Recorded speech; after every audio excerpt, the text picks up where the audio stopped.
you don't even brew a pot of coffee without knowing its intentions. So when God created you, he did it very intentionally. He didn't just create you and then say, figure it out for yourself.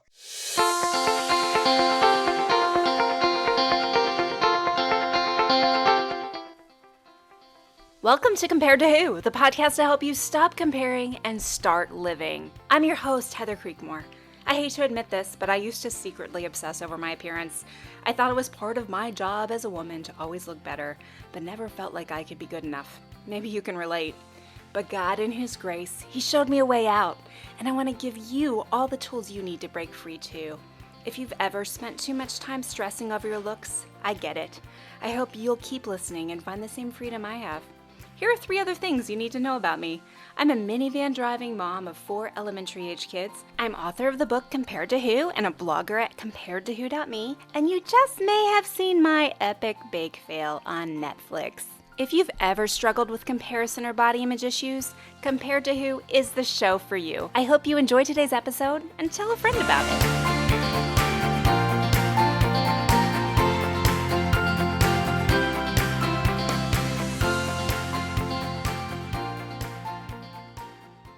Hey there, welcome to the Compared to Who podcast. I'm Heather Creekmore, and I'm really glad you're listening today. Today we are continuing the Real Women, Real Hope series, and I am so excited to introduce you to today's guest. Today's guest lives in Auburn, Washington with her husband, Todd. They're empty nesters now, so they've been enjoying the freedom to take spontaneous dates and getaways. I have absolutely no idea what that's like. But this is my friend Cheri that's going to be on today, and she served and still serves her community. She's been serving for the last 17 years in youth ministries, mentoring ministries, women's ministries. She loves to work with youth and has done a lot of work with youth in her community, including work at a school where she developed a special program called Spiritual Game Plan. We're going to learn all about that today. Cheri, thank you for being on the Compared to You podcast. Thanks for having me. We go back a couple of years, and would you mind just sharing with everyone how we kind of got connected? Yeah, it's so amazing how God works. I was asked to do a Bible study at the girls' dorm on the campus that I volunteer on. And I wanted to pick a topic that is passionate to me and I believe most women struggle with, and that is comparison. And so I started looking into that, looking on Amazon, looking at Google, and your name came up, and I love the title of your book, Compared to Who. It's such a great question to ask. A lot of times, girls are comparing themselves. And if you ask that question, they actually have to stop and think about it. So it was powerful. So this is a different kind of a private school. It's mostly run by donation and funding scholarship wise. So some of the kids that come here wouldn't even be able to come if it wasn't for those donations. So being able to purchase a book for about 100 and so girls, I knew that the girls themselves couldn't do it, and I couldn't afford that volume. So I chanced it, and I reached out to you and just said, this is what I'm doing. If we order this volume, are you able to give us a break? Waited to hear back and prayed about it, and you were so generous, and I was just floored that you'd be so willing to do that. Heather even recorded a little message for my girls, and they were so excited. I called a couple of people in the community, got donations together, and we were able to purchase the book and do a study with that book. And each girl got to keep one. So it was awesome. And it was a huge blessing to me because I tell you what, there's nothing more fun than seeing a bunch of girls that age holding your book. And I'm going to get emotional even like in the microphone right now. Just thinking, because you know, and I know that these issues start young.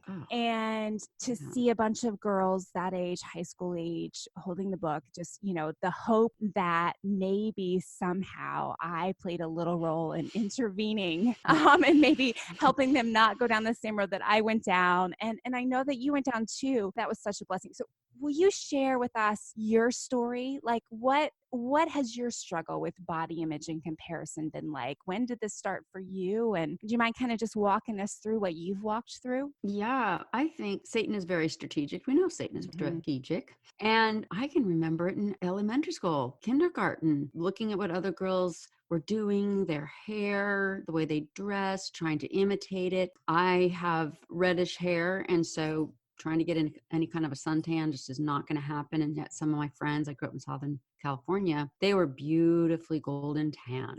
Mm. And a lot of them said they could use me as a reflector. Mm. And so you start being aware and you start wanting to, not wear shorts and just start doing little things that actually you're not really aware that you're doing it, but Satan's just putting those little seeds in there that something about you is just not right or Mm. acceptable. So I really think, you look back at some of those times where they started and they're pretty young, Mm-hmm. at least for me. It went on through high school, of course, watching other girls who are taller and skinnier. I like the color of your book because I have a pear-shaped body. So, Mm-hmm. um, some of the things that would nicely slip on over the little hips of some of my friends that wasn't going to work for me. And so being able to give the girls in high school some tools, I think that every girl goes down the road. I think we need to equip each other with these Mm. tools Yeah. so that when those things come in, we can remember something that was said or a Yeah. tool that we got that we can combat this with. Yeah, that's good. So then you got married. Did that fix it for you? Take away all your body image issues? I know I thought that was going to do it for me. Did that work for you? No. No. The first part of marriage, I was not too obsessed with my body image. I got pregnant within the year and a half of being married. And of course, that will start the never ending fluctuation of Uh-huh. body fat and non-body fat. And so, the pressure to get that baby fat off and, you're 6 weeks out still wearing your maternity clothes. And the sweet gal at work that I worked with had a baby 1 month after me and was right back into her tiny little clothes. So those are the things that you'll constantly struggle with. And I think even worse than actually not feeling great about my body was the words that Satan loves to put in there that, if it's not just your body, it's everywhere else that you're not up to par in. Mm. So I still struggle with body weight off and on and off and on. But Yeah. after 3 kids, I think it's something forever. Yeah. Well, and I mean, I think that's important to note. It's like, I think real hope doesn't mean you don't struggle anymore. And I think that that's Yes. confusing to some people because, like, honestly, right, we all want to not struggle anymore. That's what our hearts long for. But as long as we're here on this earth, there will be struggle. But I think the real hope comes when, like you said earlier, you know what to do when the struggle comes. Yes. You know how to answer it. So how has God led you, directed you, kind of shown you how to answer some of those lies of the enemy? Absolutely. Well, I believe God will call you out on your calling. Hmm. And I'm just happened to be placed in an environment with lots of girls and actually women that will open up and share. And a lot of them share in the same areas that I struggle on. And in fact, a lot of times when I'm working with a girl on that, in my head, I hear the enemy calling me a hypocrite because I'm trying to work with her. And meanwhile, I'm struggling now with the premenopause, weight gain and fluctuation. And I'm sitting there, going, man, I chose not to eat dinner last night. And now I'm talking to this girl about being content. And so it's just a never ending battle. But, if we think that when we get to the next step, if we get to this area, we'll be happy, we'll be content. And we're so busy striving to get to that spot that we really miss what God's doing in our life right now. And as a mother of a daughter, I really try hard to not voice my feelings about my body because I don't want her to think, even my mom isn't content with her body. How can she tell me to be content with mine? And it's just this never ending battle that I just have to constantly realize that God's needing me to focus on his mission right now and not my body. Yeah. So let's go that direction. Yeah. Because I think that's one thing that I found, and I know you found it too. It's interesting how when you get busy fulfilling your purpose, right? The Yes. the way he made you and what he designed you for, that the pressure kind of comes off a little bit. It's not the same intensity, at least that's what I found in terms of body image struggle, because once you have something to do and once you can kind of connect to the truth that, okay, maybe the something to do isn't modeling. So maybe it's okay that I am not 5'11" and 112 pounds, because the something that God gave me to do isn't modeling, but there is something else that he physically equipped me for. So how have you found that in your life? What have you experienced in terms of discovering your purpose? Absolutely. I love a good metaphor. And I loved how you said, maybe my purpose isn't modeling, but maybe it is. And you have to decide what it is you're modeling. Hmm. And, and so, a lot of times when I'm working with girls, I'm really intentionally thinking about their hurt and their pain. And neither one of us is thinking about my body. They're thinking about my words, Mm. and really trying to focus on that and live out my calling. Um, my tagline is that our roles are going to change, but our purpose is eternal.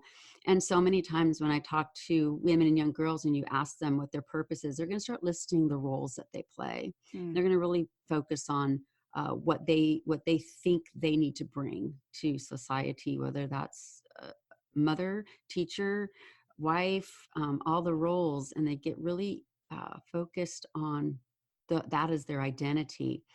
And when we're looking at external earthly things as our identity and not the purpose that God wants us to bring into those roles, we're really vulnerable to attack. And the first thing I believe Satan attacks on women is image, because we were created in Christ's image. He hates that image. So if he can get us to hate our image, we really feel like we have no purpose in being used in God's kingdom. Yeah, that's good. That's good. And I mean, and it's true, right? I mean, I remember those baby days and how my whole life was consumed with mothering. I mean, we had Yes. 4 kids, a 4 and under for a few months. And Wow. so, and I had a miscarriage in there too. So do that math. Mm, Um, mm. but, and no twins, but you get so entrenched in the season of life that you're in what your role is.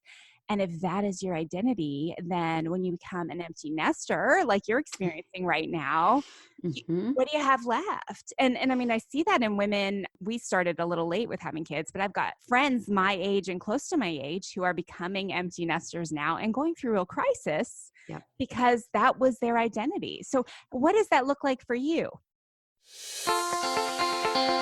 Hey there. How much is freedom worth to you? That's kind of an odd question, right? When I was in the midst of my struggle with disordered eating and body image, I would have paid anything I had to be free. Truth is, I spent a lot of my budget on things I thought could help me be free, like new diets, exercise gizmos, clothing, but none of those things really helped. I'm so grateful that God showed me the way out. And now I'm passionate about helping others find their way out too. I want them to know that Jesus already paid it all. They don't have to spend another cent to find the freedom they really desire. But truth is, it does cost me something to get this message out, compared to who can't spread the message of Jesus' offer of freedom without the help of women like you. Would you consider making a contribution? Check out Compared to Who's Patreon page at patreon.com/comparedtowho. Then prayerfully consider giving $1 or $5 a month, whatever you can to help. Any amount you'd be willing to donate would be a huge blessing and will go directly towards covering the operating expenses of this ministry. Thank you for being a part of seeing other women set free from the chains of body image and comparison. May God bless your generosity.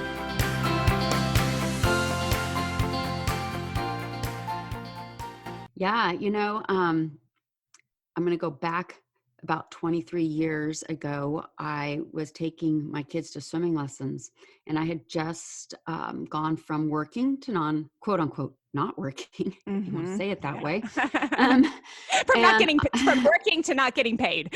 there you go. There you go. From working to like dying of exhaustion. But I would took my kids to swimming lessons. And back in those days, we only had one cell phone, and I happened to have it that day. And I was sitting out by the pool. I had a newborn in the baby carrier, and my daughter, who was about 2.5, was getting ready for swimming lessons. And beside me was the nanny of one of my good friends that was there. And the phone rang, and it happened to be the father of those 2 girls, and he thought he was calling my husband. So when I answered, he was kind of taken off guard, and he said, "Oh, what are you up to?" And I said, "Well, I'm at swimming lessons." And I don't remember the nanny's name, but I said, "I'm here with your nanny. We're at swimming lessons." And he said to me, and it really has left a mark, as you can tell, "It must be nice to be retired and just be a stay-at-home mom." And I had never had the phrase "just" put in front of, "You're just a stay-at-home mom," which means you're nothing more than, to me. Being an Enneagram 7, wing 8, I quickly said, "Well, let me ask your nanny if she thinks she's retired." And of course he went, "Oh my word, I'm so sorry." But that phrase "just" has really, really stuck with me. And I started using it myself when people would say, what do you guys do? Or what do you do? I'd say, "Well, I'm just a stay-at-home mom." But I hear women use that a lot when they describe themselves. I'm just a teacher. I'm just a, whatever you are, your role that you're playing right now. So a lot of times we'll put the word just in, I'm just a, in front of it, which Satan is reminding you, you're nothing more than. And the other month, first part of November. So what is this now? 23 years later, I was sharing that situation at a conference, and I was trying to wrap up the end of that kind of thought process. And God said to me pretty loudly, "Cheri, there are a lot more definitions to the word just." So I sat down, opened up my computer, typed in the word just, and number 1 is nothing more than. Number 2 is exactly what I need. Interesting. And yes. And I said, you know what? I just went from just a stay-at-home mom to just the stay-at-home mom my kids need. And that has really helped me, even in comparison with other women, is, that woman is just who God needs her to be. And not me. She's just who God needs her to be. And I'm just who God needs me to be. And when I compare, I am not just what God needs me to be. It was just such a God wink, such a gift for God to change that title for me. Yeah, that's really cool. And you said it earlier, when you're counseling a girl, when you're meeting with these young girls, they're not thinking about your body, and you're not thinking about your body. And it's funny because when we do compare, it's one of 2 things, right? When we're comparing, a lot of times we're objectifying, right? Like we're looking at someone, and to use your word, we're looking at someone as just a body, right? Ooh, that's good. Instead of seeing her as a whole person. And then, if you think about it, once you know someone, the women that you know and you love, you don't see them just as a body anymore. You see them as a whole person. I mean, I feel bad saying this, but I've kind of used the Miley Cyrus example a lot. I mean, there's a girl who was really pretty, really attractive. I mean, by Hollywood standards, she's a gorgeous girl, right? But the way she's behaved over the last decade has made her someone where you look at her, you're kind of like, ugh. It's not beautiful. And it's so funny because I hate that expression. In some ways, I hate the expression, "It's what's on the inside that counts." Right. Well, I know that was not something I wanted to hear when I was struggling with my body image. But when you think about the people that it is what's on the inside that makes you love them, that makes you fall in love with them. It's not what's on the outside. And so anyway, kind of got going down a different rabbit trail there, but just thinking about purpose and your word just, that's really good. But thinking about the fact that God has designed each of us for a specific purpose. And absolutely, even as those seasons transition, and even as we explore different things that we think God might be leading us into. And then I know you were just saying this before we started recording, but like God can sometimes like take us down a road and then like, oh, nope, change direction. You're going this way. And if we get too attached to those things, boy, like that's hard if that becomes your identity. Exactly. You have to be open-handed with what the seasons of your life look like and what tasks it is He has for you to do, knowing that your purpose ultimately is just to worship Him, right? And to bring Him glory. So I think all of those truths are really good. So you are passionate about helping women and helping girls find freedom in some of these areas. Can you tell our listeners like kind of what you're up to now, what you've been working on? Well, let's go for another hour. I work with youth. And like you mentioned, I have a program that actually starts today. When I'm done talking to you, I start day one of spiritual game plan on campus. Okay. And, my kids played sports. And you can read about the history of this program on my website under the tab game plan. So I won't take up too much time on that. But I would watch them play sports, and I'd watch them really, really work hard on memorizing the playbook. Mm. If they got on that court and the coach called a play and they didn't know what was going on, they're going to get benched, and they put the team into, they harm the team. They know Yeah. their game. A lot of times we do not give our children solid game plan in their spiritual life. And that is sitting down and running plays with them. I mean, Satan studies you. He knows Mhm. you. He's coming in there. He's got a good defense coming in to stop you. And a lot of times I talk to kids and they're not getting, what are you going to do when Satan does this? What are you going to do when Satan does that? What Mhm. does peer pressure look like? The kids I've talked to, they said their parents are kind of saying, well, just don't do it. Or Mm. we don't do that. We're not like that. So when the kids decide, well, maybe I'm going to try something, they feel very shamed. Instead of having their parents be a safe place to go to, they know that their parents are going to say, well, we aren't like that. We don't do that. So the program I've developed is just intensive spiritual game planning with some high school kids. And then they go to our elementary school and talk to middle school kids about having a game plan before they get to high Mm. school. So it's a multi-level discipling leadership program, because now my high Yeah. school kids that I start working with today in April will go down and talk to middle school kids about having spiritual game planning for 5 days. It's pretty impactful, but we need to carry that into our purpose. As women, we have to be on alert that the very purpose that God wove into us in Ephesians 2:10. We are intentionally created. God is a masterful creator. He didn't create us and then say, well, you got to go figure out and find yourself, because Mm. no one creates any kind of a masterpiece. You don't even brew a pot of coffee without knowing its intentions. Mm. So That's when good. God created you, he did it very intentionally. He Mm. didn't just create you and then say, figure it out for yourself. Find your Mm. own purpose. He says, before you were born, the days I planned ahead of time. And so Satan knows your purpose very well, Mm. and he knows exactly how to sabotage it. So game planning your purpose, realizing, what am I going to be doing today where God could use me, and how is Satan going to really work hard to keep that from happening?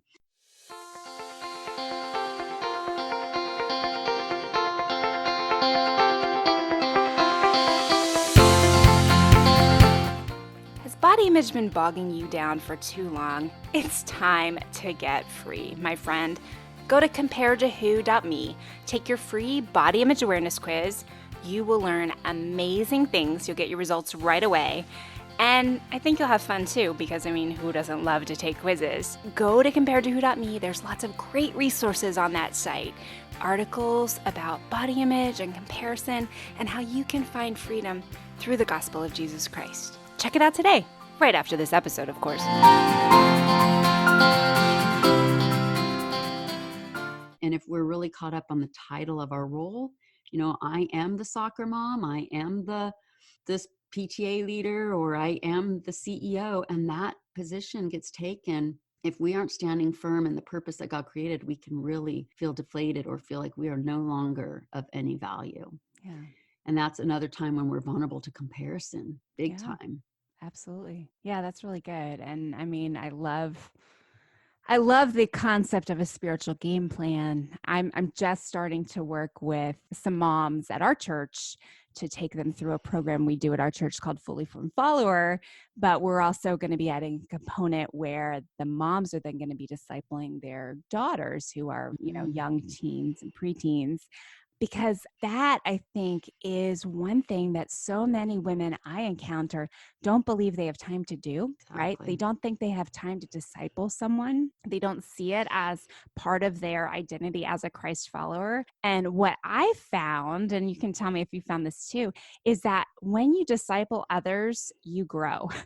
You don't have to be at because I think people are afraid. They think, okay, well, I've got to be super mature in order to be able to do that. And that's not it at all. I found in working with women, even specifically on the body image issue, that once you have some level of freedom, once you have some level of information and know the way out, once you're out of that pit, if you start working with another woman Mhm. you are going to stay out of that pit longer. And then, Absolutely. to watch her start working with another woman and then you find another woman to be involved in, and you just keep the cycle going. I mean, that's how you keep freedom. And like we were saying earlier on, like you're still going to struggle, but you're going to struggle in a much different and I would say less severe way when you are sharing what you've learned. Is that what you Yes. found also? Oh, absolutely. And a lot of times just even admitting, I don't know that answer. Let's look Mm. together or let's pray about it. You look at who God used in the Bible and they did not have PhD. And, Uh-huh. and they were more than just an Anna or, you look at Anna in the Bible, 2 verses. It's all she's given, two Mm. verses. And her purpose was to be in that area praying. Mm. And yet people might think she's just an old widow, a crazy woman. She's just over Yeah. there praying. But man, that's what her purpose was. And when we're mentoring, I think because we're obeying God's calling, because we're being obedient, he's really going to open up information, open up his word, open up insight to us, that he knows that we are just the person that he needs to do that. And it helps me keep out of my struggles. It keeps me out of going into those self-defeating thoughts. Mm. Yeah.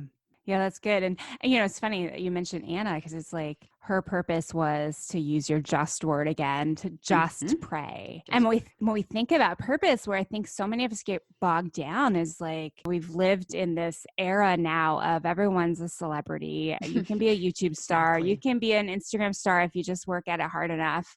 Um, and it's like nothing else is important if no one knows, There like you you go. haven't accomplished anything. Exactly. And you think about a woman like Anna in the Bible, and it's like what praying was was I don't know if that was her complete purpose, but Right. but praying was a significant part of that. And boy, that's attainable, right? Like I could Absolutely. pray more. And there's some women out there that are even more gifted in the area of prayer, where if you're listening today, just know, like we don't have to be like the rock stars for Jesus in the way our culture defines it. Eh, Like you can be a rock star Exactly. for Jesus on your knees for On your 30 knees. minutes every day. So Absolutely. I hope that's empowering, in a healthy way Oh to yeah. women listening today. We Well, Cheri, as we wrap up today, is there one piece of encouragement that you would give to any woman listening today who's struggling with her body image or comparison? mm, I would just hope and pray that they really hear God say to them that you're just who I need today. You are just the mom I need. You are just the wife I need. You are just the aunt. You are just the neighbor that I need today. And rely on him to give you the strength to look past um, the comparison, look past the self-defeating thoughts that you are nothing more than, and hear God say, no, you are exactly who I need.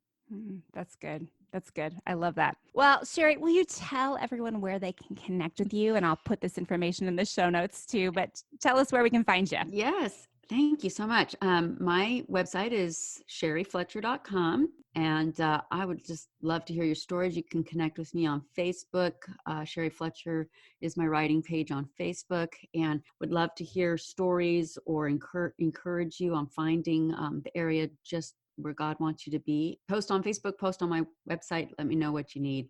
I would love to pray for you. Thanks for being willing to do that, Cheri. Well, thank you so much for being on the Compared to Who show. That's all for today's episode. And I want to thank you for listening. I hope to catch you in the next episode. Bye-bye.